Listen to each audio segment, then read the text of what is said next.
Bienvenidos a Chus Corsese Filmmakers, un espacio de libertad. Hoy tenemos el honor de contar en nuestro canal con Rosa Díez, la que quizás, en mi opinión, ha sido y aún es la mejor política que nos ha dado estos años de democracia española desde que en 1978 se aprobara la Constitución. Una mujer de fuertes convicciones y principios que siempre ha estado en primera línea luchando por lo que considera justo. Doña Rosa, bienvenida. Es, repito, un honor, un placer tenerte en nuestro humilde canal y compartir un rato de charla. Encantada, Jesús. El placer es mío, de verdad, lo sabes. Pues muchas gracias. Bueno, antes de seguir, permíteme, Rosa, y permítanme todos ustedes que haga una breve reseña biográfica de Rosa. Está todo muy comprimido porque, Rosa, tu currículum es tremendo. Entonces he Bueno, intentado claro, tengo muchos años. mucha Y no hemos experiencia, parado. ¿no? Mucha experiencia, efectivamente. No has parado ni un momento. Bueno, vamos a ello. Hija de Heráclio y María, quienes debido a las circunstancias de la Guerra Civil Española tuvieron que emigrar al País Vasco, Rosa María Díez González nació en Sodupe, provincia de Vizcaya, el 27 de mayo de 1952, siendo la menor de tres hermanos. Desde muy joven se interesó por cuestiones políticas, sin duda animada por su propia historia familiar, ya que su padre fue un republicano socialista que acabó preso y condenado a muerte, aunque posteriormente la pena acabó siéndole condonada. Trabajando como funcionaria del Estado en Vizcaya, se afilia a la UGT para posteriormente recalar en el PSOE.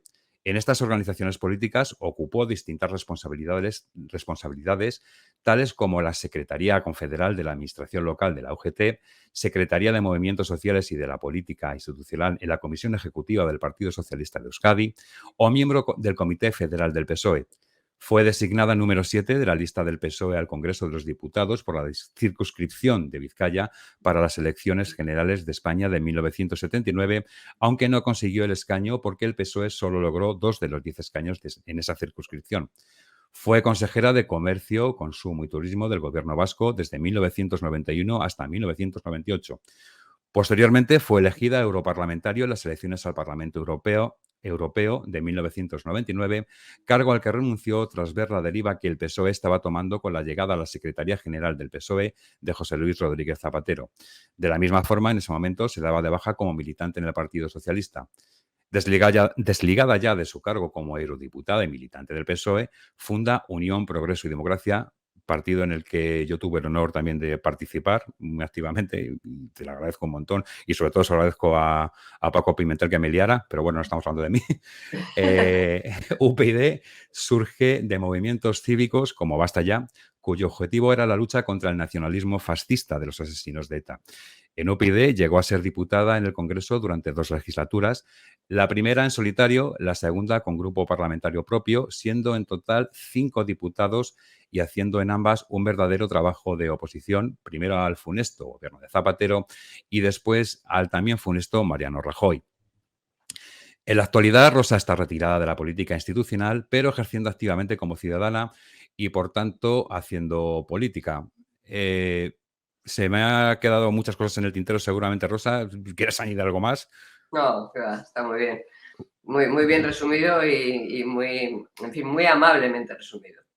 Bueno, qué menos. Bueno, vamos al lío. Tras el éxito abrumador de su libro La Demolición, hoy nos acompaña Rosa para que podamos hablar un rato sobre su último trabajo literario, que es Maquetos, que ha salido hace bien poco, y estábamos comentando antes de empezar a grabar que ya llevas 3 ediciones del libro. O sea que, Sí, efectivamente, salió el 3 de febrero. Por cierto que la primera, el 2 de febrero. Por cierto que el 3 de febrero estaba en Orense y fue la primera vez que pude hablar de mi libro, nada más salido. O sea que salir, el lugar en el que primero lo presenté, por otras circunstancias, yo tenía previsto estar allí con la región, pues fue en Galicia. O sea que mira tú por dónde. pues mira, aquí aquí ya sabes que eres siempre bien recibida y de hecho te seguimos esperando, ¿eh? Que Sí, vengas. sí, sí, lo tengo apuntado. Bueno, oye Rosa, antes de nada y para las personas que nos puedan estar viendo y que no lo sepan, ¿quiénes son los maquetos? Bueno, los maquetos es la calificación que se inventó Arzayus para denominar a aquellos que veníamos, según él, de fuera, ¿no? De fuera de esta comunidad autónoma, es decir, de otros lugares de España. Los maquetos era una calificación despectiva hacia nosotros que utilizaban los nacionalistas vascos para descalificarnos, para considerarnos de menos, ¿no? Y bueno, el hecho es que hay muchísima gente que hoy mismo, cuando hablamos de este libro, muchos periodistas, por ejemplo, sin ir más lejos, jóvenes, que me preguntan porque es la primera vez que han oído esa palabra, pero la denominación de maquetos es una cosa que nos persiguió y que, en fin, sobre la que con la que tuvimos que convivir durante muchísimos años de nuestra vida. Bueno, realmente hoy no nos llaman maquetos, pero a quienes no profesamos la religión verdadera, o sea, el nacionalismo, y además venimos de otros lugares de España, o vienen nuestros padres, aunque nosotros hayamos nacido aquí, pues seguimos siendo para el nacionalismo vasco ciudadanos de segunda categoría.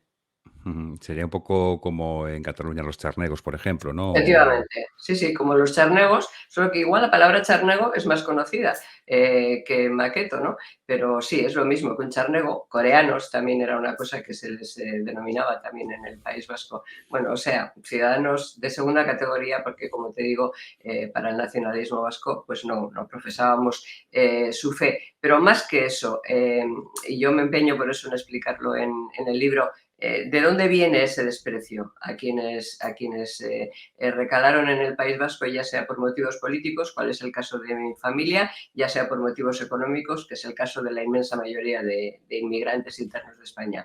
Bueno, pues porque en el nacionalismo vasco hay una pulsión racista brutal, ¿no? Entonces ellos se consideran no solamente portadores de la religión verdadera, sino que además se consideran de una raza superior. Y entonces es eso lo que de ahí, ese es el origen, y eso es muy importante conocerlo, porque esa es una parte de la historia del Partido Nacionalista Vasco sobre la que no se ha escrito. O sea, es el lado oscuro del PNV que todo el mundo ha tenido mucho interés en ocultar y en no escribir sobre ello, pues porque el PNV ha sido tradicionalmente, en la dictadura con Franco y en la democracia con el resto de partidos que han gobernado, o sea, con el PP y el PSOE, han sido los socios elegidos. Por tanto, es el lado oscuro del Partido Nacionalista Vasco, había que ocultarlo.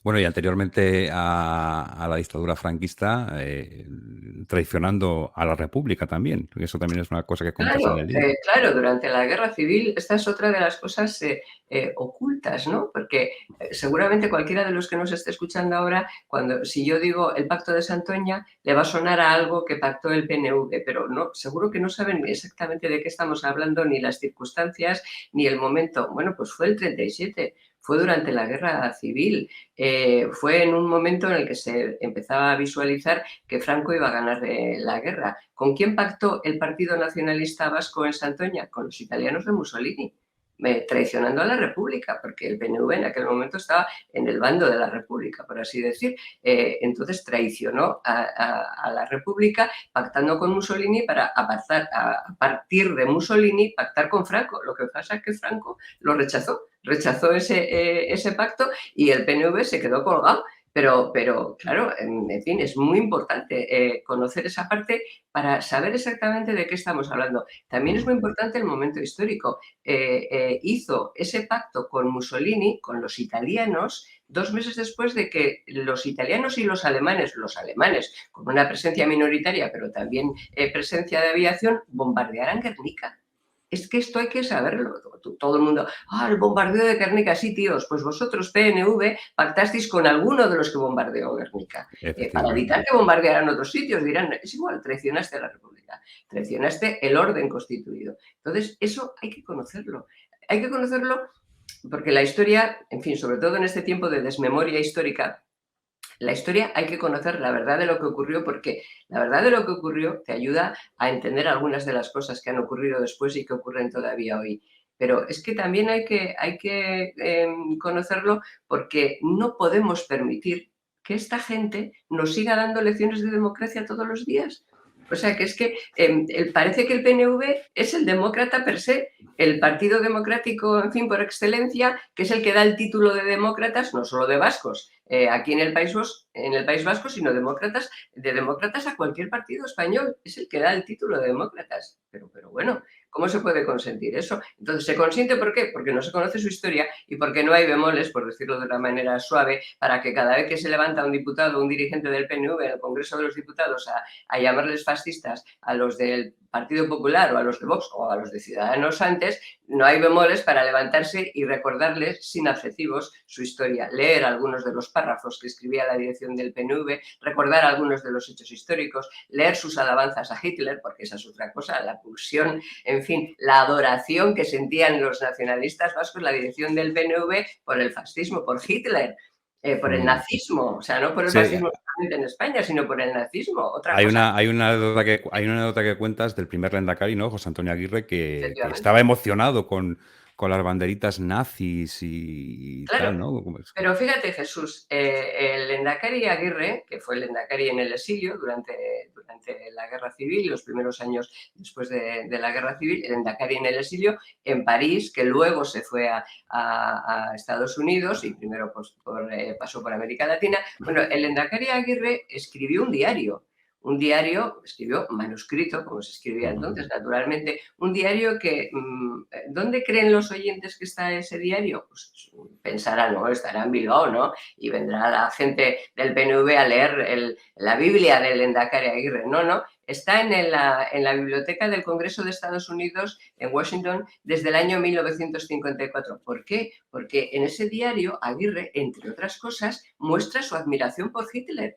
y cuenta como cuando iba camino del exilio paró en Berlín y se puso junto a miles o centenares de personas delante de la sede del gobierno esperando a que saliera Hitler, que estaba con el Oshima, con el japonés, esperando a que saliera. Y cuenta cómo unos gentiles miembros de las SS les regalaron unas banderitas y él tenía en una mano una banderita nazi y en otra mano una banderita japonesa. Y la emoción que él sintió cuando salieron los dos, bueno, pues esto es la historia y esto hay que conocerlo. Hay que conocerlo, insisto, para a la luz de todas esas cosas entender de dónde viene lo de Maquetos, de dónde viene el desprecio hacia el resto de los españoles, de dónde viene su reivindicación, la reivindicación de los nacionalistas de privilegios que les llaman derechos, pero que son privilegios porque se consideran mejores. Viene de ahí y hay que conocer de dónde viene y además, lo que digo, hay que calificarles. Entonces, cuando te den una lección o traten de darte una lección de democracia, hay que decirles, oye, perdona,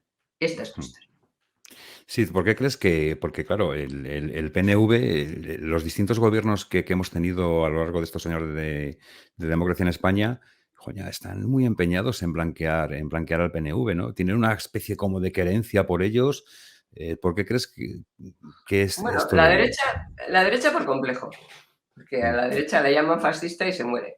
mm, Entonces, en vez o sea, no sé, o sea, es que vamos, cuando no tiene, a ver, ¿qué tiene, o sea, de qué se les puede acusar al Partido Popular de ser herederos de Franco? Es que no hay derecho, quiero decir que, vamos, yo tengo con ellos, como sabe todo el mundo, muchísimas diferencias de carácter ideológico y de carácter práctico, digo, con el Partido Popular, ¿no? Y con todo, en fin, con muchas de las cosas que hacen, pero bueno, o sea, este complejo de que les llame un nacionalista franquistas y que se lo terminen creyendo, bueno, la derecha por complejo y la izquierda por irresponsabilidad y por pura, en fin, por pura traición a lo que han sido todas sus raíces y toda su historia. Y cuando digo la izquierda me estoy refiriendo particularmente al Partido Socialista Obrero Español. Entonces, los gobiernos de España, por la ley DONT, por la ley electoral, por el modelo DONT, pues es muy difícil tener mayoría absoluta y el PNV ha sido comodín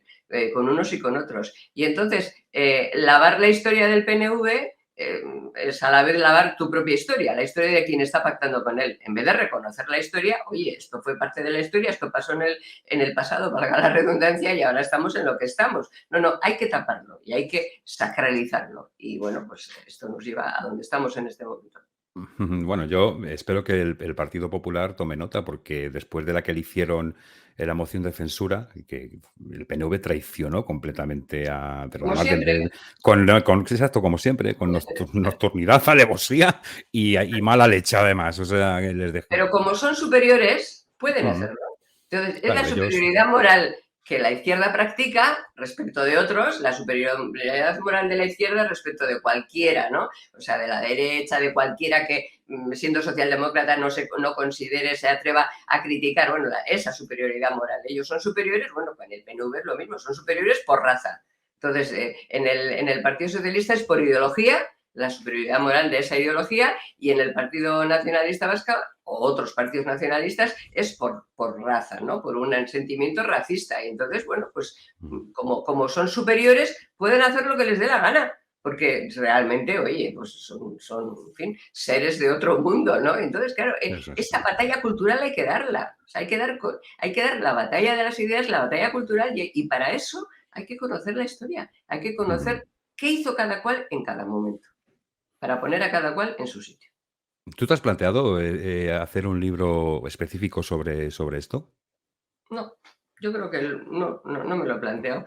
Me parece que, bueno, pues que no sé, yo Pues no soy yo ahí te lo dejo, ¿eh? yo no soy historiadora, entonces, en fin, hay suficientes elementos escritos y dispersos por ahí como para que alguien, si quiere, lo escriba, lo ponga negro sobre blanco y lo Ujú. escriba de una forma fácil de entender, porque además, a ver, la historia existe, está escrita. Hay documentos que, bueno, que se han publicado, por ejemplo, de la dirección del PNV dirigidos a Hitler en los primeros años de la Segunda Guerra Mundial, en la que la dirección del PNV le dice que ellos serían un buen socio y que reconocen, digamos, la personalidad del Führer y cómo realmente, pues para doblegar a determinados pueblos hay que matar. O sea, pero eso está escrito. O sea, la dirección del Partido Nacionalista Vasco, o cómo un enviado de Hitler escribe en un documento que luego le da al Führer explicando que efectivamente que con los vascos, con la raza vasca, se podría construir la Alemania que ellos sueñan, esa Alemania natural que está basada, según ellos,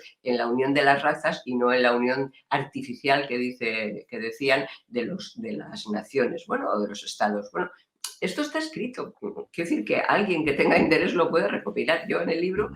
pues saco algunas de estas cosas y ahí quedan. Bueno, pues está muy bien. Hablando del nacionalismo, estamos hablando de que el PNV tiene una tradición fascista en su origen.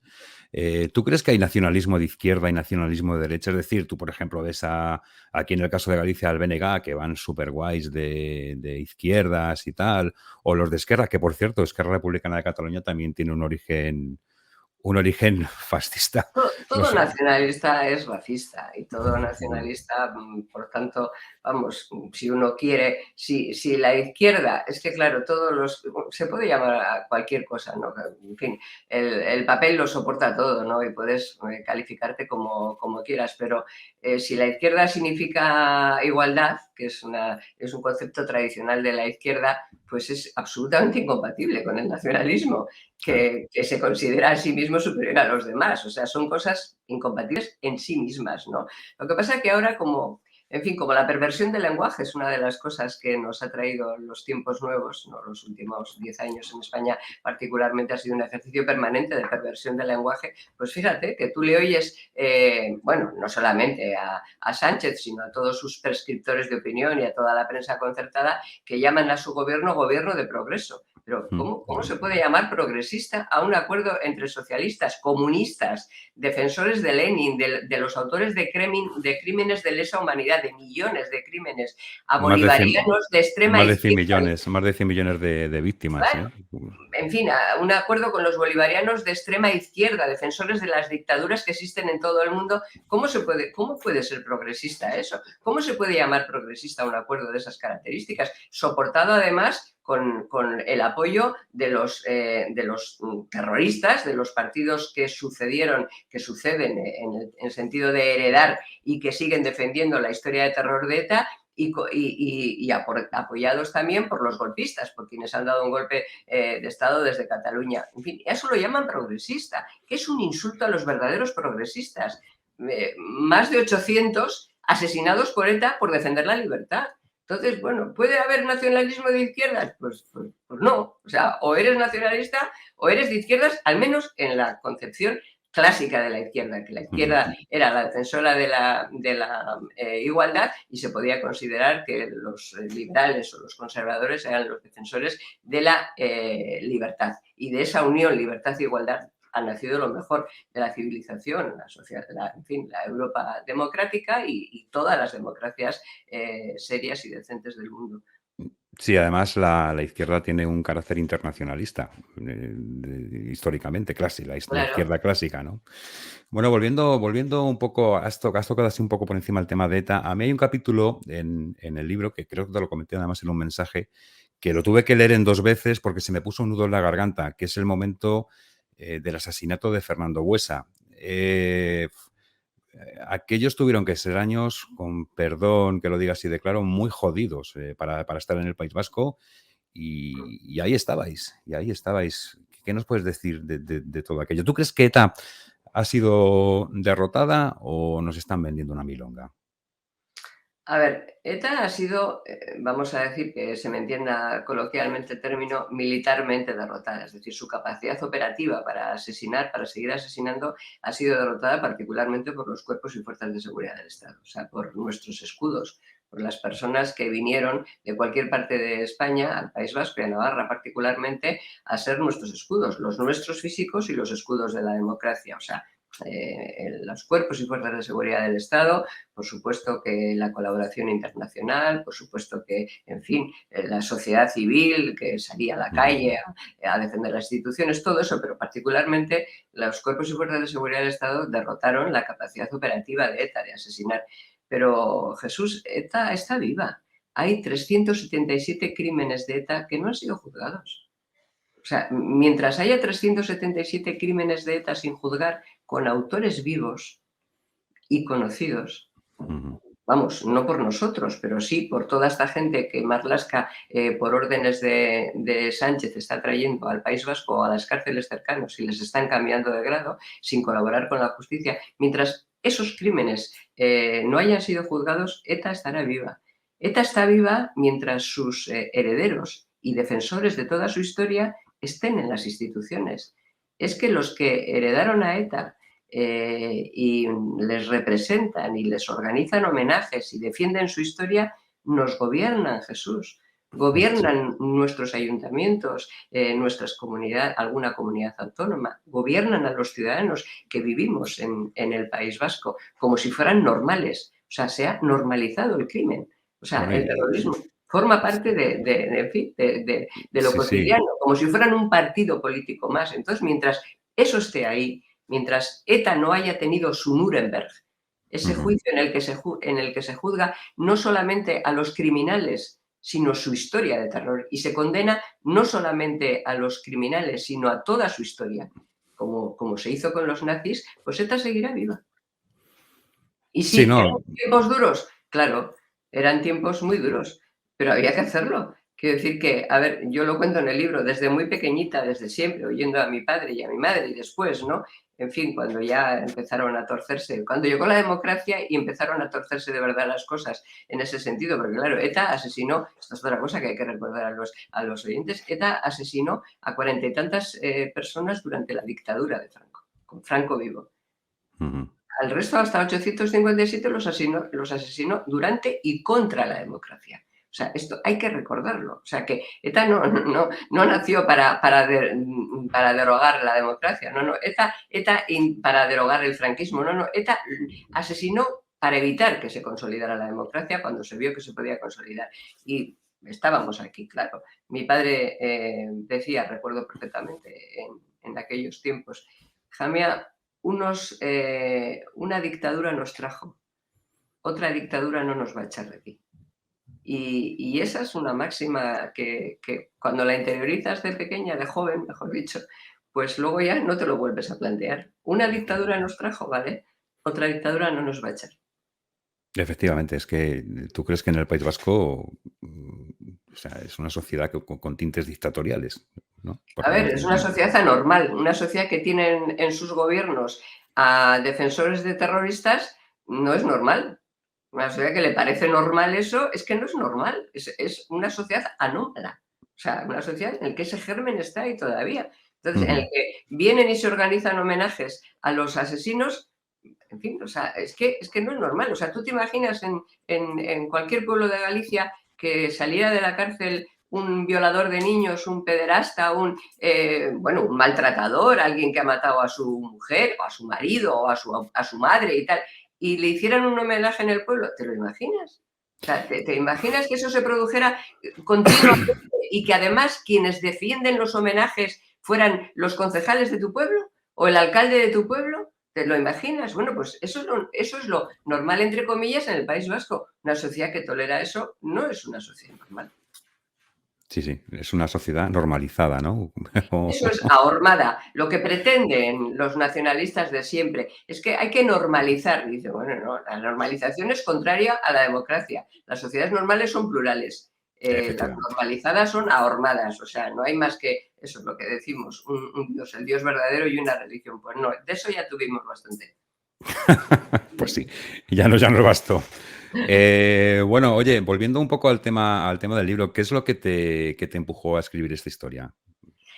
Pues bueno, yo primero no iba a ser un libro, Jesús. Esto no tenía intención de ser un libro. Yo empecé a escribir una historia para mis hijos, para cuando me muera, pues con la intención de, bueno, yo voy a escribir unos folios y les voy a contextualizar toda la historia de los abuelos, de mis padres y tal, ¿no? Ujú. Que sepan, ¿no? Y en fin, y a través de que sepan, que les recuerden, porque mientras les recuerden, pues están vivos, ¿no? Entonces empecé a escribir para mis hijos y cuando me puse a escribir el otro libro que me encargó la editorial, pues La esfera de los libros, el que acabas de enseñar, La demolición, pues esto lo dejé.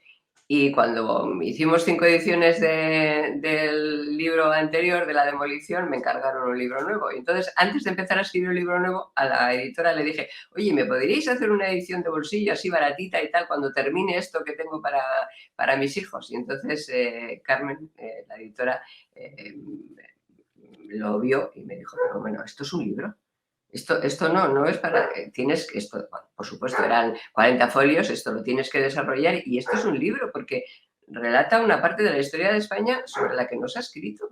Y entonces, a través de una historia íntima y personal, es también la historia de miles y miles de familias que de una manera u otra han vivido circunstancias similares. Y bueno, y así salió el libro. Bueno, pues justamente te iba a comentar eso, ¿no? Que a través de las vivencias de tu familia, en realidad también estás contando la historia de muchas familias Por supuesto. que debido a distintas circunstancias o emigraron o se exiliaron es en el caso de tus padres, por ejemplo, y llegaron al País Vasco y a base de querer buscar una vida mejor, pues ayudaron a construir y a hacer país. Y cuando digo Claro. país, no digo País Vasco solamente, digo España, No, quiero no, decir, sí, porque... sí, claro, por supuesto que sí. O sea que, a ver, se publicó hace un poquito más de un año, yo creo, un libro también en Cataluña de Iván Teruel va sobre los charnegos, que tiene un poco de ver lo mismo que esto, ¿no? Sí, generaciones de españoles que recalaron en dos regiones de España, fundamentalmente el País Vasco y Cataluña, bueno, que tenían una base industrial y en la que a partir de esa base industrial, por cierto, construido por emigraciones anteriores, porque aquí antes de esto llegó la otra inmigración, la que venía fundamentalmente de Asturias a trabajar en las minas y a transformar una sociedad agrícola en una sociedad preindustrial. Bueno, durante el franquismo también se siguió invirtiendo aquí y en Cataluña, ¿no? Entonces, bueno, esas generaciones de inmigrantes que llegaron de otras partes de España construyeron las sociedades bollantes, punteras, que han sido, en fin, el locomotor del desarrollo de España, trabajando aquí, trabajando en las empresas, en las industrias, en las tecnologías, claro. Y a esos que lo hicieron, pues se les despreciaba. Bueno, pero no se les despreciaba durante el franquismo, que es interesante recordarlo. Se les nos despreciaba durante la democracia. Yo cuento anécdota en el libro de, en fin, yo qué sé, eran ya los 90. Un día en la calle en Bilbao, una señora que se me acercó a recriminarme que yo hablara mal de los vascos. Y yo le dije, pero no señora, yo hablo mal o critico cosas del PNV que no comparto, pero no hablo mal de los vascos. ¿Cómo voy a hablar mal de los vascos si yo soy vasca? Me dijo, no, hombre, no, usted no es vasca. Digo, ¿cómo que no soy vasca? No, hombre, no, que sabemos de dónde vinieron sus padres y les dimos de comer y así nos lo agradecen. Y esta es una historia que ha vivido mucha gente. Y esta historia de superación, de sacrificio, de optimismo en el sentido de positivismo, de trabajar para que no se repitiera en sus hijos la historia, es con la historia de mis padres, la historia de miles y miles de familias de toda España. Yo recibo, Jesús, ahora mismo por Instagram y, en fin, por mensajes de este tipo a través de las redes y a veces a través de personas que me conocen, que me mandan de otras personas a las que no conozco, muchos testimonios de gente que está leyendo el libro, que ha leído el libro y dice, es mi historia, es mi vida, es mi abuelo, es lo que... O sea, efectivamente, esto mucha gente lo ha vivido y alguien tenía que contarlo. Pues sí, y has sido tú, además, Eso de una es. forma muy valiente, como siempre, todo hay que decirlo. Bueno, Rosa, pues nada, oye, Maquetos, La esfera de los libros, un libro estupendo que desde sus cosas de filmmakers, y yo personalmente recomiendo encarecidamente que la gente lea, y nada, que siga muchas ediciones adelante, y esperemos que sigas escribiendo mucho, mucho más tiempo. Rosa, durante la preparación perdona, ¿tienes algo más que añadir? No, Que yo no, ya no. yo ya me embalo. No, no, nada. Esto está bien ya. Yo creo que ya hemos dicho lo más importante. Tú has llevado la conversación por lo más importante. Yo únicamente, si quieres, en fin, recordar lo esencial. Este libro son las memorias de esta gente que nos dio la vida y nos construyó la democracia. Sí. Son sus memorias. Es un intento de que sus fotos, esas fotos en blanco y negro, no terminen, como decía Trapillo cuando presentó el libro, en esas cajas en el rastro en Madrid, que están amontonadas de fotografías en blanco y negro porque ni siquiera saben quiénes son las personas que allí están fotografiadas. Es la historia, ¿no?, de la gente a la que le debemos todo y que debemos de recordar. La historia y homenaje a esa Por gente, supuesto. efectivamente, que lo merecen. Bueno, Rosa, te estaba comentando que durante la preparación de esta entrevista he hablado con algunas personas y les he comentado bueno, que te iba a entrevistar hablando de este libro y tal. Y estas personas muy amablemente han tenido a bien grabar unos audios que me gustaría que escucharas y que, bueno, son unos audios que además te dan algunos te dan unos mensajes y otros te hacen incluso alguna pregunta. Yo, si no tienes inconveniente, te los lanzo, te lo voy parando, Claro, te lo he dividido así un poco por bloques. claro, Y vamos comentando lo que te parece y vas contestando. ¿Te por parece? supuesto. Me parece muy bien. Pues vamos a ello. Te lo voy a lanzar ahora mismo. Allá vamos. Hola Rosa, soy Manolo, el que fue tu hombre de UPyD en Murcia. Desde entonces, bueno, desde la diáspora nos dividimos en tres grandes grupos: los oportunistas que siguieron en política, afortunadamente parece que con no mucho éxito; los que, como yo, quedamos totalmente quemados; y luego un tercer grupo, formado, que yo sepa, básicamente por ti sola, que ni se apuntaron al que creían que podía ser el caballo ganador, ni tampoco se retiraron de la política, sino que siguen en la brecha. Pues me alegro muchísimo que sigas en la brecha, sigue siendo para mí una referencia, como lo fuiste siempre, y te mando un abrazo y te deseo todos los éxitos, la felicidad y que te lo sigas pasando bien, porque sé que tú te lo pasas bien haciendo lo que haces. Un beso muy fuerte. Hola jefa, soy Ani.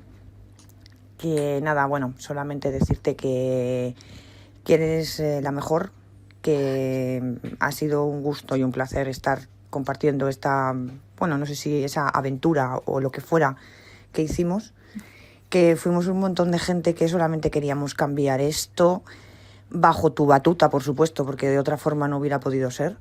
No nos dejaron, no te dejaron, a la que más le partieron la cara fue a ti.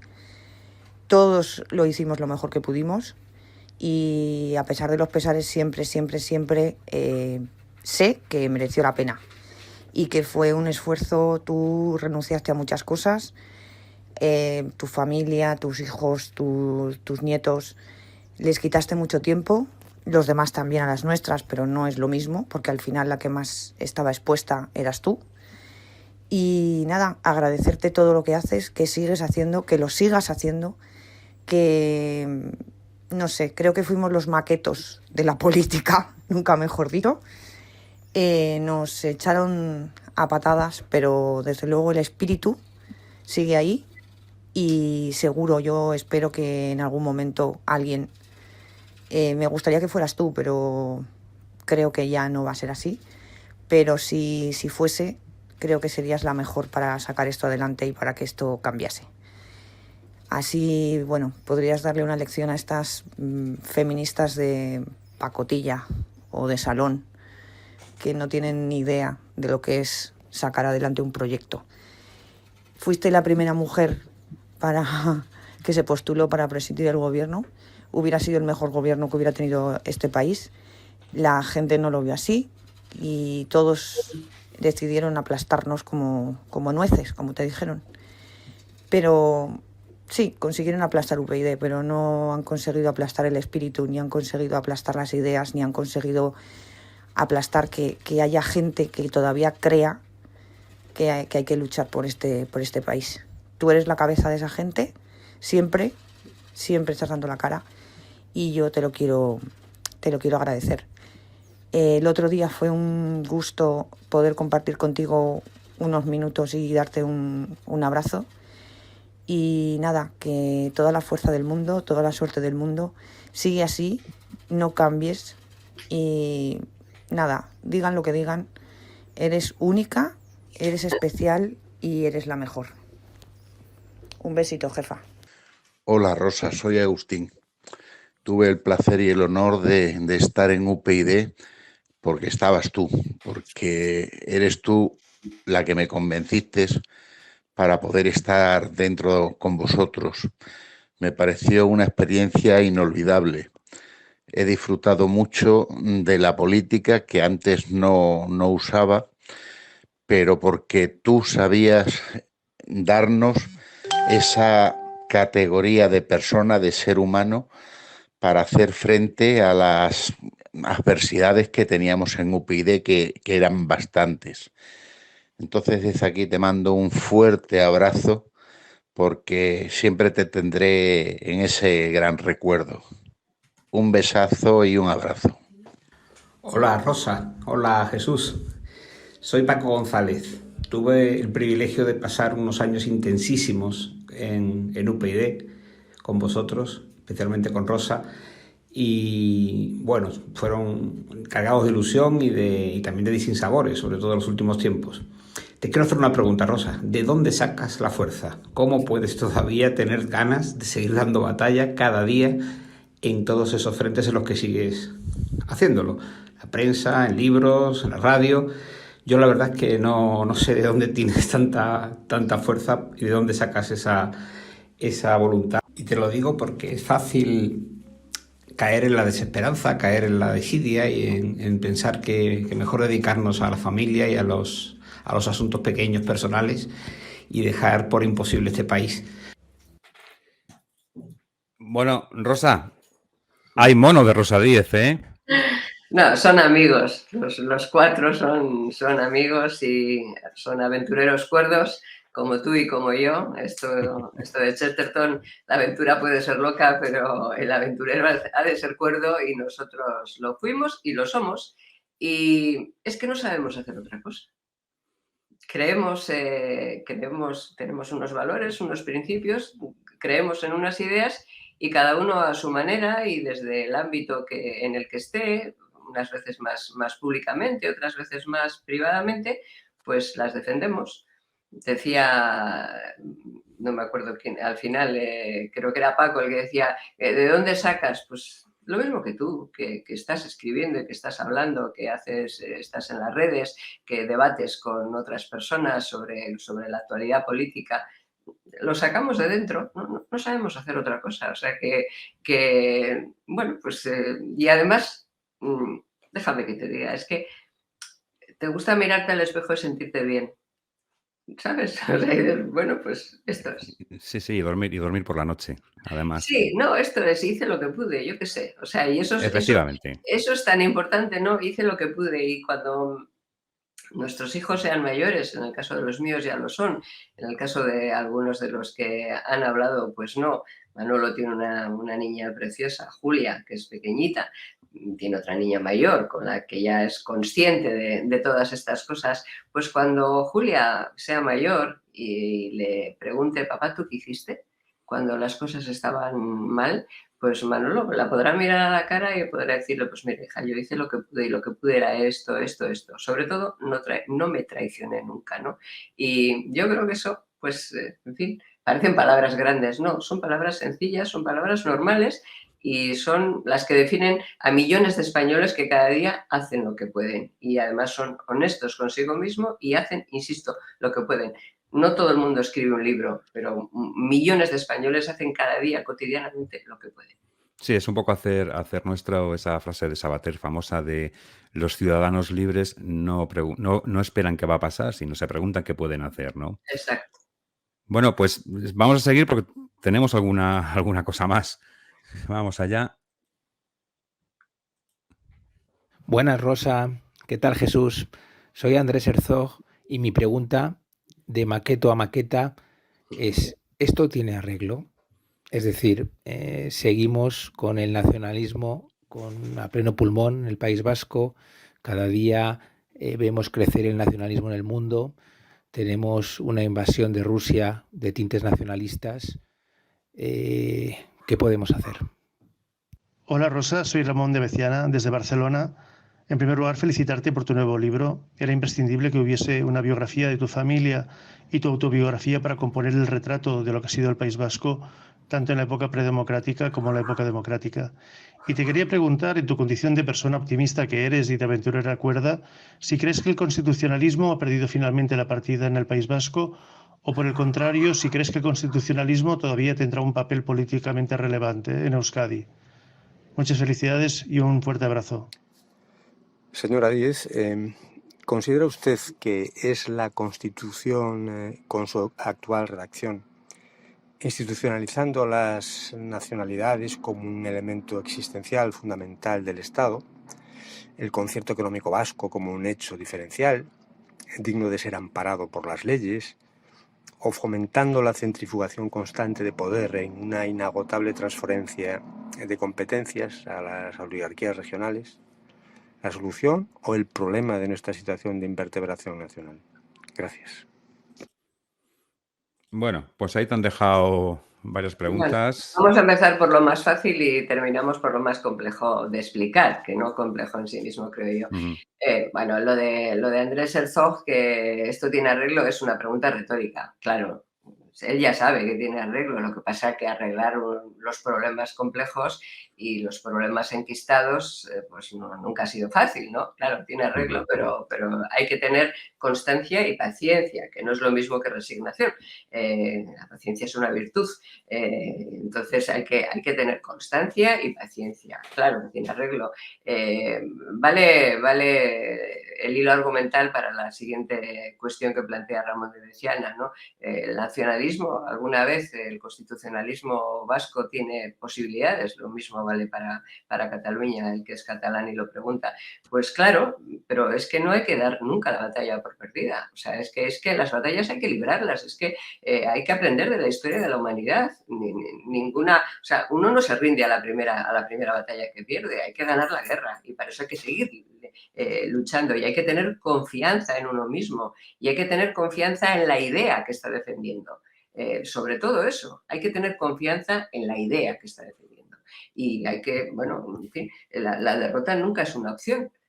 O sea que hay que insistir, dices, bueno, ya, pero perderemos, en fin, hemos tenido muchas bajas, esto tiene muchos altibajos, muchas dificultades. Sí, pero no ha habido, en la historia de la humanidad no ha habido ningún momento importante o ninguna conquista importante que haya sido fácil. ¿Alguien conoce? No, el enemigo es poderoso y además el enemigo normalmente no se rinde nunca. Espera que tú te rindas, ¿no? Por tanto, sí, el constitucionalismo, si eso significa defender la libertad y la igualdad y por tanto la democracia, tiene futuro, es que no puede no tenerlo. Quiero decir, es que no hay una opción distinta, o sea, no hay una opción, no se puede aceptar que no tenga futuro la defensa de la libertad y la igualdad, no se puede aceptar. O sea, y como no se puede aceptar, pues claro que tiene futuro. O sea, no te puedes preguntar cuándo llegará, no, tienes que irlo construyendo cada día. Efectivamente, es una cuestión de ir trabajando poco a poco. Sí. Eso es. Y con esto llegamos al final. ¿Es la Constitución el problema o es la Constitución la solución? Hombre, no. La Constitución española del 78 no es el problema. Quien piense que la Constitución del 78 es el problema está equivocado, está errado porque ¿cuál es la alternativa a aquella Constitución del 78? Porque vamos a analizar las cosas, en fin, en su procedimiento y en su tiempo, ¿no? Entonces, hay muchas cosas, digamos, desarrollos constitucionales que no venían obligados por la Constitución. Por ejemplo, a lo mejor la gente no lo sabe, pero la Constitución no definía en su momento que tenía que haber 17 parlamentos autonómicos. Eso fue un desarrollo constitucional, o sea, eso fue un acuerdo de los políticos que fueron desarrollando la Constitución. La Constitución lo permitía, pero no obligaba. Digo, proponer ese ejemplo. El continuo trasvase de competencias, que es otra de las cosas que comentaba la última persona que ha intervenido, bueno, tampoco está obligado por la Constitución. Han sido los gobernantes que han interpretado que había que hacerlo. Por ejemplo, ¿sabe quiénes nos pueden estar escuchando en este momento que la educación, la Constitución la define como competencia del Estado? Es que la define como competencia del Estado. Es verdad que no dice intransferible, pero la define como competencia del Estado. Es la voluntad de los políticos que decidieron, tanto los del PSOE como los del PP, ir transfiriendo la competencia en materia educativa. Yo supongo que los legisladores no pensaron que íbamos a llegar a la situación en la que estamos ahora, que hay 17 sistemas educativos que no solamente no han conseguido que la educación en España sea de las mejores del mundo, sino todo lo contrario, y que además han roto el currículum común y que eso provoca que no se estudie con un criterio común en toda España, que se estudie poco y mal, que no haya una educación en valores. Bueno, todo eso no venía fijado por la Constitución, ha venido fijado por los acuerdos entre partidos políticos. Yo cambiaría algunas cosas de la Constitución. De hecho, como diputada de UPyD y en nombre de UPyD, lo defendimos muchas veces las propuestas de reforma de la Constitución, no para favorecer a los nacionalistas, no para cambiar o para transitar desde un modelo descentralizado políticamente, que a mi juicio es el correcto para España, un modelo cuasi federal, al que le falta la lealtad de los estados federados con la federación. O sea, que eso es lo que falta en España, porque, a ver, Alemania es un estado federal, Suecia es un estado federal. Bueno, ¿qué? ¿No hay lealtad? Sí, hay lealtad. ¿Hay desmadre? No. ¿Qué es lo que hace falta en España? Pues en España hay que revisar las leyes que se han venido desarrollando a partir de la Constitución en función de su resultado. Y si se analiza que la centrifugación de la educación ha tenido malos resultados para el conjunto de los españoles, pues hay que cambiarlo, como hacen en Alemania. Entonces, sí, a la luz de los resultados, efectivamente. De los resultados, como hacen en Alemania. Entonces, yo soy partidaria de una reforma de la Constitución, soy partidaria de que haya competencias como es la educación, pero no solo la educación, también la sanidad y la justicia, que no solamente sean del Estado, sino que sean intransferibles. O sea, que se pueda transferir el ejercicio de la competencia, pero no la definición de la competencia en la ley. Es decir, que, bueno, oye, la educación, pues que los colegios tengan competencia para, no sé, la limpieza, la organización, que la comunidad tenga competencia al municipio para determinadas cosas, pero lo que es el diseño y el currículum, pues es del Estado. Entonces, no, la Constitución no es el problema. Es verdad que hoy, a la luz del desarrollo que se ha hecho, hay reformas de la Constitución pendientes. ¿Para qué? ¿Para favorecer al nacionalismo? ¿Para contentarlos? No, lo contrario, para garantizar más libertad y más igualdad, pero partiendo de esta Constitución del 78. Yo lo cuento en el libro, Jesús, tú que te lo has leído.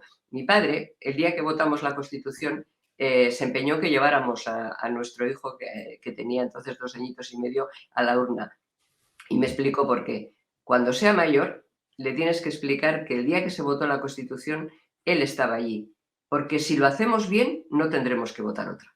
Bueno, pues no tendremos que votar otra no significa que no haya que reformar aspectos puntuales, pero no tendremos que votar otra. No habrá una guerra, no habrá una revuelta, se partirá de lo que ya está constituido, de esta Constitución del 78. Muy bien. Bueno, seguimos con... Tengo más para ti, ¿eh? ¿Tienes más? Hoy te he pillado. Vamos a ello. Hola Rosa, muy buenas. Mi nombre es Manuel Antón, soy de Madrid y bueno, pues encantado de saludarte y también, pues oye, pues muchas gracias a Jesús por darme la oportunidad de poder hacerle una pregunta directa a una persona, pues como en este caso como tú, que has estado en primera línea de la política. Y bueno, mi pregunta es, en mi caso, yo soy una persona que he hecho ejercicio y he hecho uso de mi derecho al voto desde pues, que cumplí los 18 años.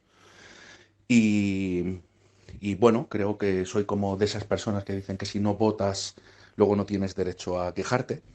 Creo que es un poco así como va la cosa.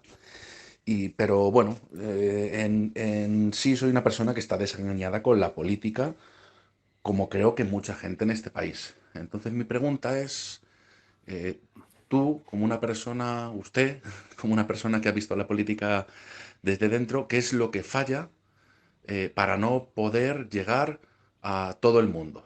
¿Por qué hay tanta gente que no vota? ¿Por qué hay tanta abstención?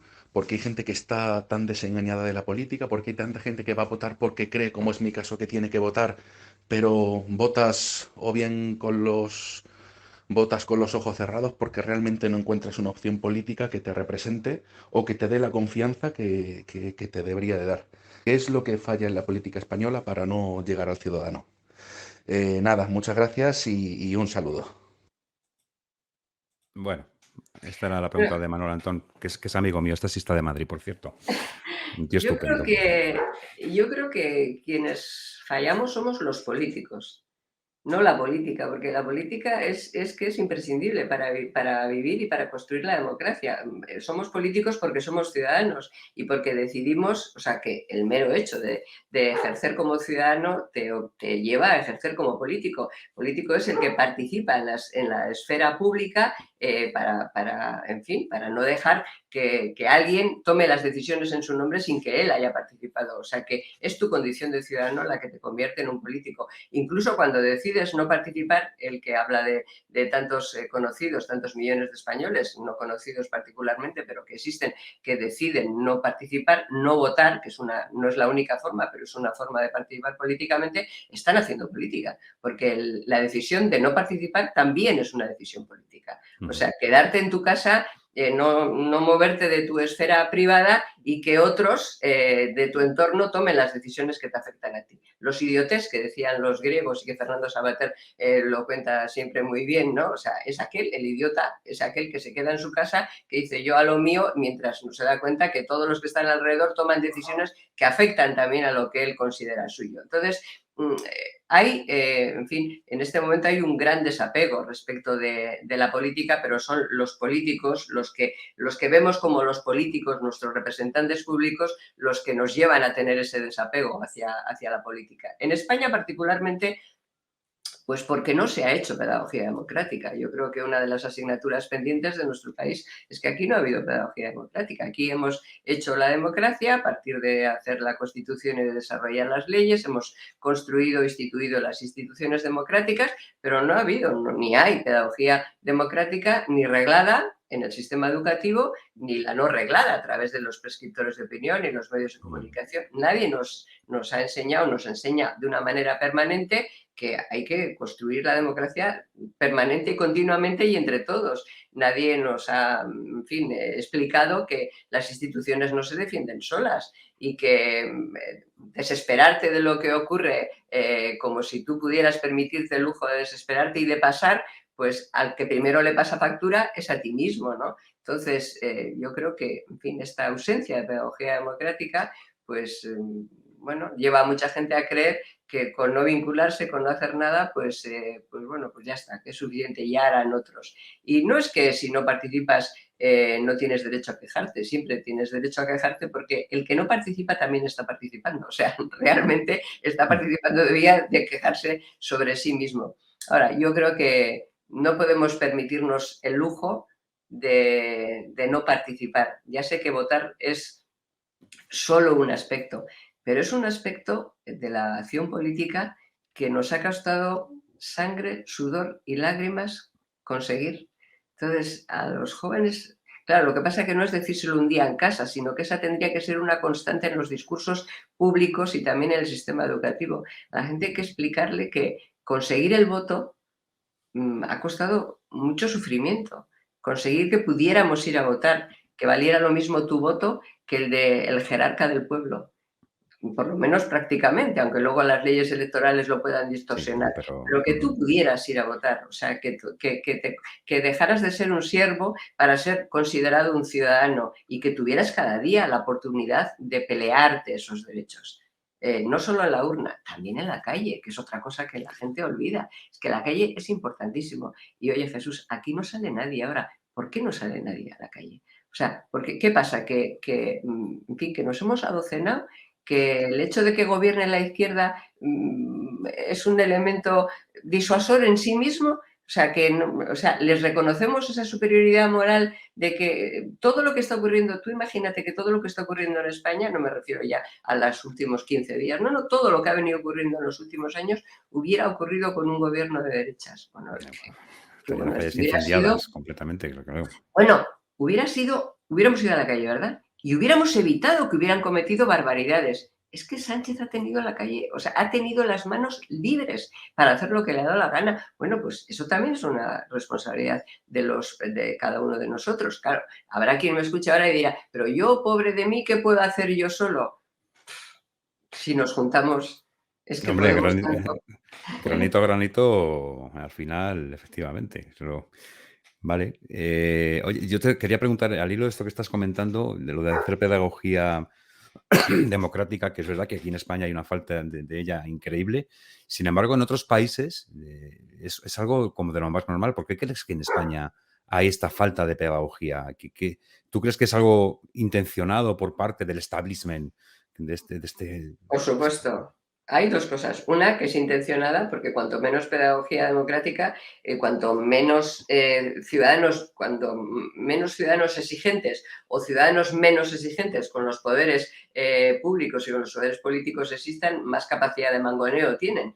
Por tanto, claro que es intencionada. Y es intencionada porque... y esa intencionalidad, digamos, tiene éxito porque España es una democracia muy joven. O sea, es que tenemos muy poquitos años de democracia, somos muy imberbes, tenemos un poquito cuajo, que decimos los vascos, ¿no? Y entonces esa intencionalidad de quienes nos mandan, prescriptores políticos y prescriptores económicos, en fin, no hay nada más fácil de manipular que un ignorante en términos generales o un ignorante de sus derechos ciudadanos en términos políticos. Entonces, bueno, pues cuanto menos conozcamos, cuanto menos sepamos, pues más fácil de manipular somos. Entonces, eso también hay que conocerlo para rebelarse. Muy bien. Bueno, pues vamos a seguir con preguntas. Tengo, Rosa, ¿Es más? Sí, me vas a perdonar. Porque la gente tenía muchas ganas de hablar contigo. Las siguientes preguntas son, creo que dos, tienen más que ver con la actualidad más política española. Te las voy a poner. Hola, Jesús. Bueno, primero felicitarte por tu canal en YouTube, que considero que tiene contenidos muy interesantes y de gran calidad, y a ver si esta iniciativa tiene éxito, cosa de la que me alegraría. Lo segundo, agradecerte que cuentes conmigo y me des la oportunidad de poder plantearle a Rosa Díez pues una pregunta que creo que, dada su dilatada experiencia y bagaje en la vida pública y política de nuestro país, pues es una opinión más que autorizada la suya. La pregunta concretamente se refiere a cómo considera ella que se está realizando el relevo de Pablo Casado en la cúpula del PP como presidente del mismo y su futuro y próximo, casi ya presente relevo por parte de Alberto Núñez Feijóo, y a su vez si considera que Alberto Núñez Feijóo va a conseguir darle la vuelta al panorama político en nuestro país en cuanto se refiere a volver a crear un centro derecha fuerte y que pueda ser una alternativa de gobierno en nuestro país frente a las fuerzas de izquierda, sobre todo de cara a las próximas elecciones. Muchas gracias.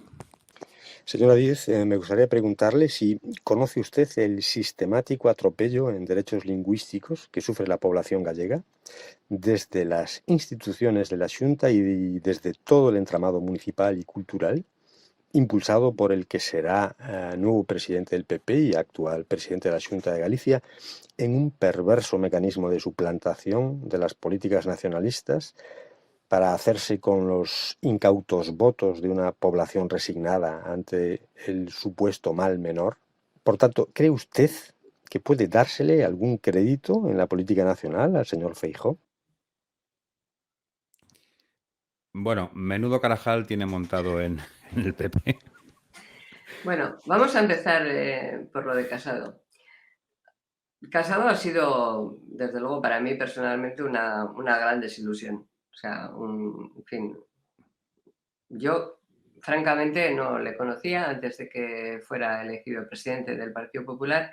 Tomó algunas decisiones inicialmente, particularmente en nombrar como portavoz parlamentaria a una persona evidentemente mucho mejor que él, lo cual me hizo pensar que era una persona segura de sí misma y que se rodeaba de gente mejor que él, y eso es siempre es una garantía, ¿no? Alguien que busca para su equipo personas que le complementen y que le superen en muchos ámbitos, porque uno no tiene que saber de todo ni ser el mejor en todo, pues me pareció que, bueno, pues que, en fin, que era una buena perspectiva y una buena decisión. La verdad es que Estamos hablando de Cayetana Álvarez de sí, de Toledo, ¿no? Cayetana Álvarez de Toledo, por supuesto.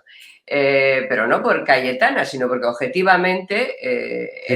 era una apuesta que, además de ser una buena apuesta desde mi punto de vista para Cataluña, era una persona pues, con un bagaje, con una trayectoria, con una capacidad muy superior a la de Casado en muchos ámbitos. Vamos, una persona que podía ser cualquier cosa en la vida sin necesidad de que Casado la nombrara, lo cual estaba, en fin, a mi juicio demostraba que este hombre tenía, pues, en fin, seguridad en sí mismo. Bueno, la verdad es que la historia ha demostrado que yo me equivoqué, que este hombre, pues, no ha ido creciendo, sino menguando, y que eso ha sido muy negativo para la política española, no para el Partido Popular, sino para la política española, en lo que significa de que el líder o el principal partido de la oposición no cumpla con su obligación, sobre todo en una circunstancia en la que tenemos en España el peor gobierno de la democracia, sin ninguna duda. Te voy a decirte, Feijóo. Rosa, no te flageles, nos equivocamos muchos, ¿eh? Bueno, ya, pero yo me equivoqué hasta el extremo que incluso pedí el voto para él. Sí, lo sé.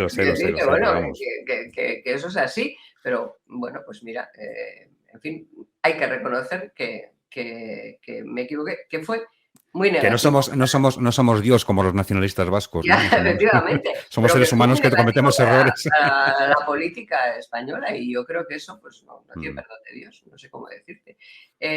Luego Feijóo, sí conozco, no en detalle, pero sí conozco sobre todo las críticas y las reivindicaciones de muchos ciudadanos en Galicia que dicen que el sistema educativo, en fin, no es bilingüe, sino que tiende al monolingüismo y que muchos ciudadanos gallegos no tienen el derecho de elegir la lengua vehicular si la lengua vehicular que quieren adoptar es la lengua española, el castellano, el español. Sí, sobre todo más en las zonas rurales, más que a lo mejor en las ciudades y tal. Pero vamos, bueno, entonces, o sea, si eso lo criticamos en Cataluña o en el País Vasco, hay que criticarlo también en Galicia. Quiero decir, si te cortan un derecho,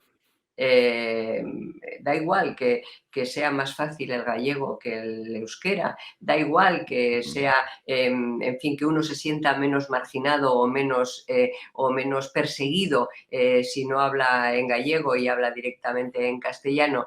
Si se coarta un derecho, eso es imperdonable. O sea, quiero decir que si no te dejan elegir la lengua materna, si tu lengua materna es el castellano, para que sea la vehicular, y si hay subterfugios para evitar ese ejercicio de libertad, que no es la lengua la que tiene el derecho, que el derecho lo tienen los ciudadanos, pues eso está mal. Y si eso se está haciendo en Galicia, como se está haciendo de una manera u otra, pues eso hay que corregirlo y hay que decírselo al presidente de la Xunta. Hay que plantearlo y hay que insistir en esa batalla. Es la libertad, o sea, es el derecho de los ciudadanos a elegir libremente la lengua en la que se comunican con la administración y en la que educan a sus hijos, las dos cosas, Yo creo que esa batalla pues hay que seguirla librando y hay que denunciarlo también en Galicia cuando no se hace. Esto lo hilo con la pregunta anterior. ¿Qué pienso que será capaz de hacer Feijóo cuando llegue a la presidencia del Partido Popular y tal? Bueno, sé lo que quiero. No me atrevo en fin, sé lo que quiero. Quiero que el Partido Popular se comporte de acuerdo con lo que es su obligación. El enemigo, el peligro, digo enemigo y lo digo con conciencia, el que se ha convertido en un peligro para la democracia en España es Sánchez y su gobierno. Entonces, lo que le corresponde hacer al principal partido de la oposición, principal en el sentido de que es el que más número de diputados tiene y de representantes públicos tiene, es combatir a quien es un peligro para la seguridad y un peligro para la democracia en España. Combatirle a él y a sus socios. Y combatirle sin complejos. O sea, estar a la altura de la responsabilidad. O sea, y la altura de la responsabilidad es defender a los españoles. Insisto, sin complejos. O sea, en fin, hemos vivido hace 2 días el acuerdo para hacer el gobierno de coalición en Castilla y León. Pues es lo normal. Lo normal es que 2 partidos de derechas se pongan de acuerdo para hacer un gobierno de coalición. Si tienen los votos, y los tienen porque se los han dado los ciudadanos. Es lo normal. O sea, no es una cosa extraordinaria. O sea, es lo normal. ¿Quiénes están, digamos, criticándolo, no criticándolo, anatemizándolo, insultándolos, poniéndoles calificativos absolutamente impresentables? Pues los que vivían del chollo de pensar que la derecha no se iba a poder entender nunca en España. La derecha nacional, porque con los nacionalistas sí se entienden. Con la derecha periférica sí se entienden. Pero quienes gobiernan España y tienen ese acuerdo llamado Frankenstein para seguir gobernándolo, estaban muy felices pensando que con llamarles fascistas o ultraderecha o lo que sea a Vox y, por tanto, decirle al Partido Popular que si pactaban con Vox serían igual de ultraderecha y de fascistas que ellos, lo iban a conseguir, como de hecho lo han conseguido hasta ahora. De hecho, mucha gente del Partido Popular aceptó ese discurso y lo utilizó en contra de Vox. Estaban felices, Sánchez y todos los demás estaban felices diciendo, bueno, hemos conseguido romper la derecha, hemos conseguido romper a los españoles en buenos y malos y no se va a atrever el Partido Popular a hacer ese pacto. Bueno, pues se han atrevido el Partido Popular y Vox a no cambiar en los despachos el resultado de las urnas. Se han atrevido a hacer un acuerdo entre la derecha democrática de Vox y la derecha democrática del Partido Popular. Ahora tienen que atreverse a gobernar bien para los ciudadanos de Castilla y León y hacerlo sin complejos. Y eso es un cambio brutal. O sea, el acuerdo de la derecha democrática en España, española, para gobernar una comunidad autónoma, es un cambio tan brutal que les está poniendo de los nervios a quienes pensaban que con la descalificación habían conseguido que ese acuerdo fuera imposible. Querrá bien. O sea, querrá bien. O sea, que realmente están maravillosos. Querrá bien. Lo normal, insisto, es que 2 partidos de derechas se pongan democráticos, se pongan de acuerdo para gobernar, para sumar sus votos, para hacer un acuerdo y para gobernar. Bueno, pues eso es lo que le deseo a Feijóo, que no tenga complejos, que no se someta a la supremacía moral de la izquierda, que sea patriota, que piense en España, en lo mejor para España. Eso no significa que no pueda hacer acuerdos con unos y con otros, y también algunos con el Partido Socialista, ¿por qué no? Pero que no olvide nunca que el verdadero peligro para la democracia es Pedro Sánchez y sus socios de gobierno. No, y que lo importante es España, al final. Lo importante es España eso significa ser patriota. Y los españoles. O sea, que decir, eso significa ser patriota, defender el interés general. Que es defender el interés general. Muy bien. Oye, pues te voy a poner el último bloque. Me vas a matar, pero bueno. El último bloque ya, te lo prometo, y ya te dejo tranquila.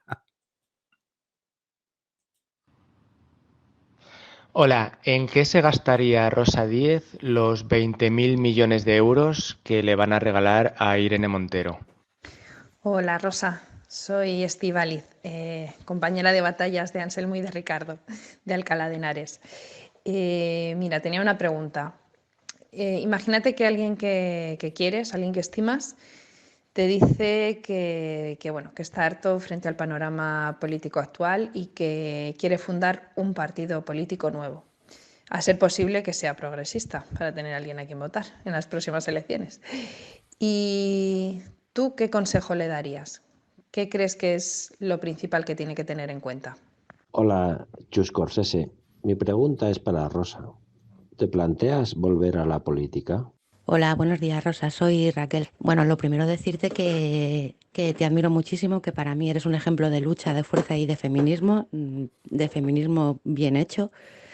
Y lo segundo, preguntarte, me gustaría saber cómo ves tú el futuro de los niños en este país. Nada, un beso muy fuerte y por favor sigue ahí. Hola Rosa, soy Rafa de Cartagena. Nos ha ofrecido Jesús esta posibilidad de hablar contigo y poder preguntarte y hacerte algún comentario y bueno, pues lo voy a aprovechar. Y yo lo primero que quiero decirte, bueno, son dos cosas. La primera es que hay que ver cómo te echamos de menos, cómo echamos de menos que tu voz no estuviese en estos momentos tan negros que estamos padeciendo en España, no estuviese en el Congreso para poder decir allí todo lo que te leemos y lo que te oímos decir, bueno, pues a través de las redes sociales y de todos los foros en los que participas.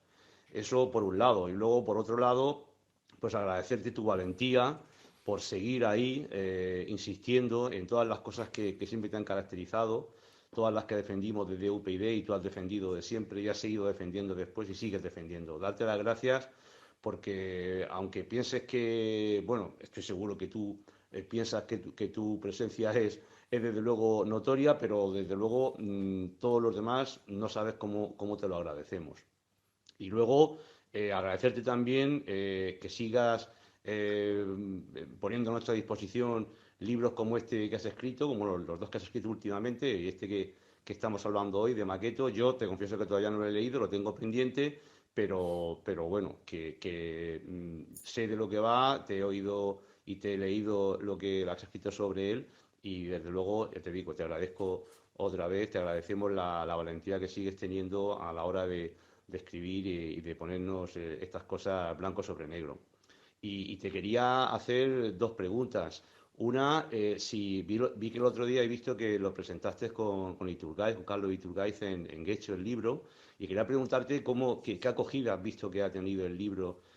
Bueno, pues me imagino que la gente que ha ido, pues lógicamente una actitud positiva, pero ¿qué impresión tienes tú de cómo se está recibiendo el libro en el País Vasco especialmente, ¿no?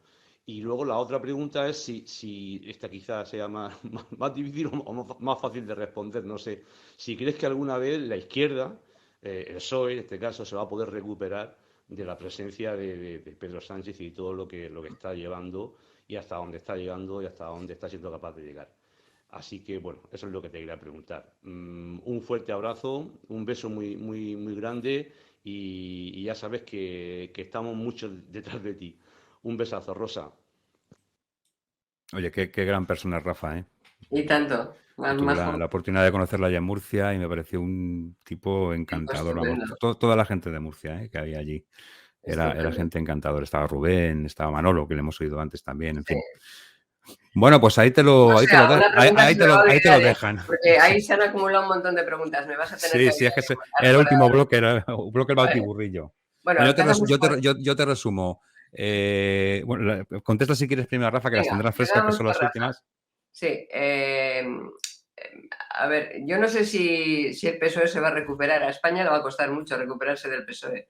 O sea que realmente a España le va a costar mucho recuperarse de la traición del Partido Socialista a la democracia, de esa traición que empezó con Zapatero y que ha permanecido y que se ha incrementado con Pedro Sánchez. Esa traición a toda su historia, a todos los principios, a todos los valores, esa traición de, en fin, empeñarse en limpiar la historia de los enemigos jurados y mortales de la democracia y sobre todo la traición fundamental, que es quebrar lo que significó la transición, que fue la unión entre españoles. O sea, Zapatero llegó con la voluntad de romper la cohesión entre españoles, de volver a situarnos entre buenos y malos españoles, de recuperar, de reinventar las viejas dos Españas, y Sánchez ha seguido en eso. Yo eso no se lo perdonaré jamás. O sea, lo que costó la transición, lo que supuso la transición, el empeño del Partido Socialista de romper y de dividir a los españoles para con menos votos conseguir tener más poder,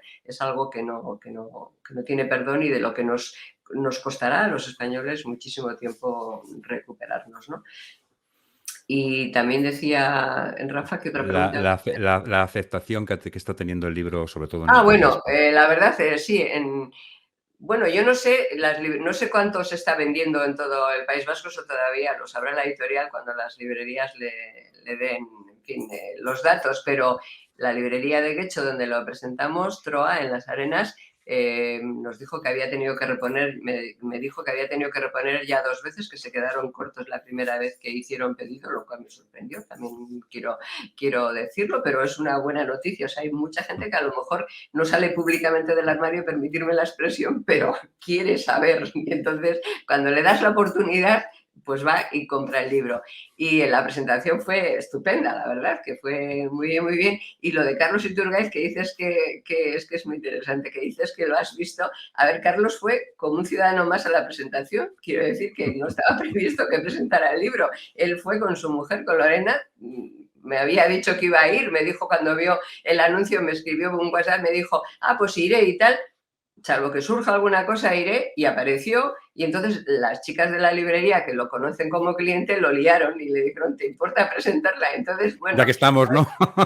Pues claro. Y entonces, ¿sabes qué? Es que, claro, Carlos Iturgaiz y yo hemos sido compañeros de trinchera durante mucho tiempo. Quiero decir que hemos sabido y sabemos bien quién es el enemigo. Y él y yo podemos ser adversarios políticos en una contienda electoral, pero somos compañeros. O sea, somos compañeros constitucionalistas frente al verdadero adversario y al verdadero enemigo, ¿no? Y entonces, bueno, pues allí se sentó y allí hizo la presentación.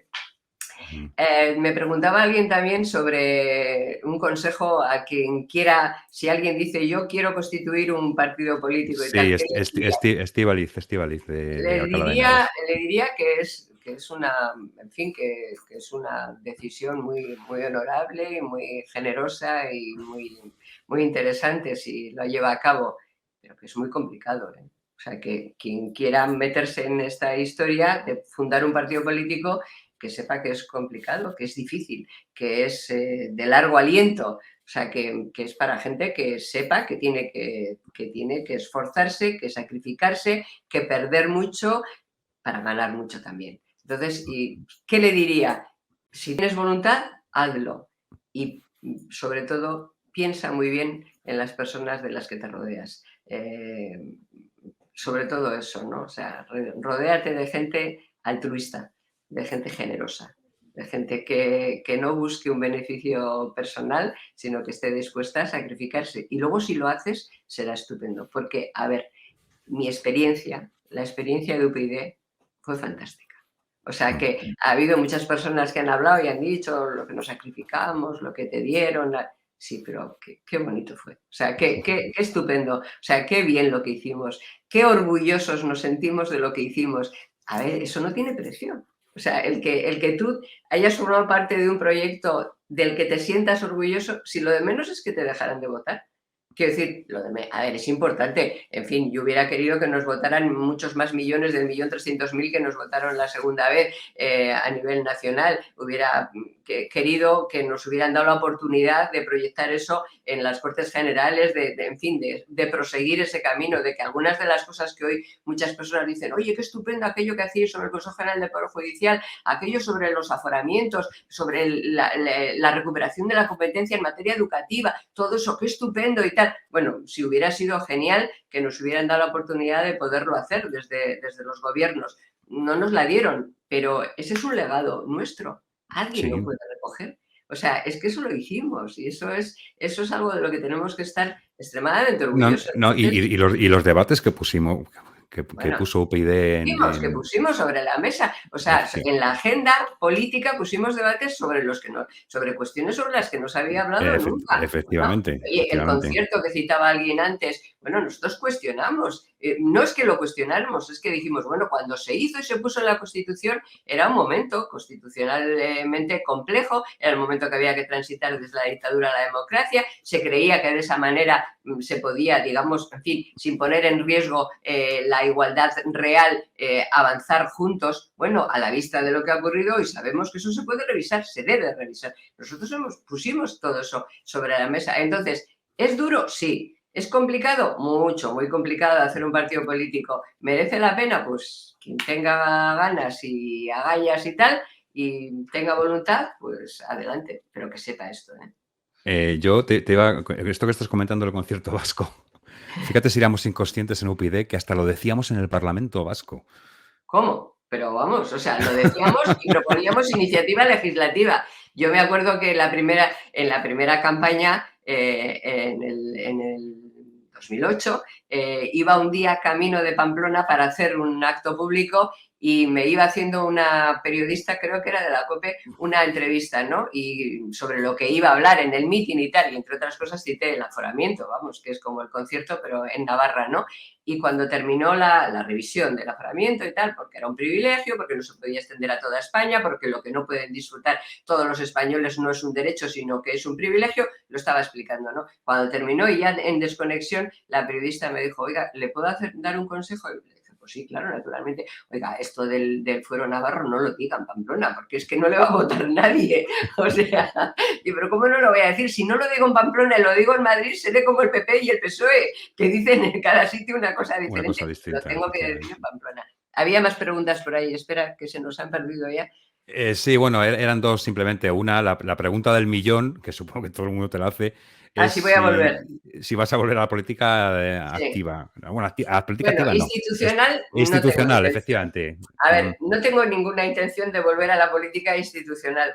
Ya sé que no se puede decir nunca digas nunca jamás, ya sé que he explicado muchas veces que estoy en la reserva y que como cualquier reservista, pues lo que piensa es que mejor que no tenga que ir nunca a ponerme el uniforme y a lanzarme, pero bueno, estás en la reserva y sigues entrenando mientras estás en la reserva, por si acaso. Pero yo creo que la etapa de política institucional para mí creo que ha pasado.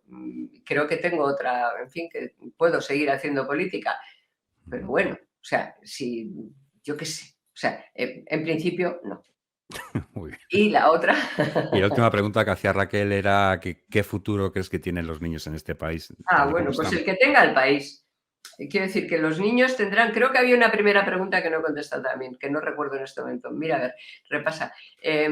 Pero los niños, pues el futuro que tenga España, quiero decir que si nos ocupamos de la educación, si recuperamos esa competencia, si somos capaces de convertir otra vez en la educación en lo que nunca debió de dejar de ser, o sea, un instrumento para formar personas, para ayudarles a competir en el mundo, para ayudarles a ser adultos, para educarles en valores, en principios, en respeto de lo fundamental, pues los niños serán, en fin, serán adultos responsables y serán adultos que mejorarán la vida del país y que mejorarán la calidad de la democracia de nuestro propio país. Pero claro, depende de lo que seamos capaces de hacer. A mí me parece que la clave es la educación y que la educación pasa por derogar esta ley de educación que en fin, institucionaliza no solo la falta de aprendizaje, sino la falta de esfuerzo como una cualidad, y que institucionaliza la educación en el odio y en la mentira. Entonces, bueno, pues si ese es el futuro de los niños será tan malo como el futuro de España. Sí, la pregunta la hacía Adolfo Villalba, que también conocerás. Tipo estupendo. No sé si le sigues en Twitter, yo me lo paso bomba con él. Es cojonudo. Sí. Bueno, preguntaba que qué harías tú con los 20 y tantos mil millones. Vale, eso sí, yo sabía que había una pregunta muy concreta. A ver, es una pregunta, quiero decir, permíteme la expresión, simplista la pregunta y tan simplista como la pregunta, porque, en fin, habría que desarrollarlo mucho, va a ser la respuesta. Yo los utilizaría para quitar los impuestos a la electricidad. Por ejemplo. O sea que si hay que una cosa, para eso. Da para un par de años, ¿eh? O sea Sí, sí, que sí, sí. bajaría automáticamente el recibo de la luz. Entonces los utilizaría directamente para eso, para no dispersarnos. Pumba, todos ahí. Sí, sí, por ejemplo, o sea, es una muy buena manera de utilizar ese dinero que Pues se va a eso. mal utilizar. Bueno, de todas formas, yo creo que este tipo de anuncios del gobierno que ya nos tienen acostumbrados son puros fake, que lo hacen en un No, momento lo peor, determinado. Jesús, es que a lo mejor lo hacen. O sea, tú cuando Pero que no, Sánchez vamos. anuncia una cosa que es mala, ten por hecho que hay muchas posibilidades de que la cumpla. Ley Cuando de anuncia Murphy, ¿no? algo bueno, ten por hecho que hay muchas posibilidades de que no la cumpla. Esta es objetivamente negativa, ¿vale? Pues hay muchas Pues posibilidades. seguramente. Bueno, esperemos que en este caso te equivoques. Rosa, oye, muchas gracias por tu generosidad, por tu tiempo, por ser como eres. Y no sé, yo no tengo palabras, No, simplemente gracias a que ti, que yo me lo he pasado súper bien, ¿eh? sí, O sea pues que- imagínate yo teniendo a alguien tan importante como tú, tan importante no solamente a nivel, sino también tan importante en mi vida, tengo que decirlo. Rosa, muchas gracias y nada, espero que nos podamos ver bien pronto. Yo aquí sigo guardando unas tamburiñas para ti. Sí, Para, tengo asignatura pendiente. para Yo cuando lo quieras sé, venir yo a lo sé. Pontevedra y un vinito albariño bueno que sé que a ti te gusta. Qué rico. Y nada, nos vemos muy pronto, muchas gracias. Pronto. Y Oye, nada, también aquí tienes casa, ¿eh, Jesús? lo sé. Pues eso. Muchas gracias. Bueno, Un nada, beso fuerte. a los espectadores que nos habéis estado viendo, pues muchas gracias a todos. A las personas que han tenido la amabilidad de dejarnos sus preguntas y sus comentarios en los audios, pues muchísimas gracias también. Y nada, lo único que puedo decir es que hasta el próximo vídeo, que esperemos que sea muy pronto. Y últimamente, seguramente mientras que dure todo este tema de Ucrania, siempre me voy a despedir de la misma manera, que es en gloria al pueblo ucraniano y viva la libertad. Gracias a todos. Rosa, un beso. Lo mismo, gloria y honor para todos los ucranianos.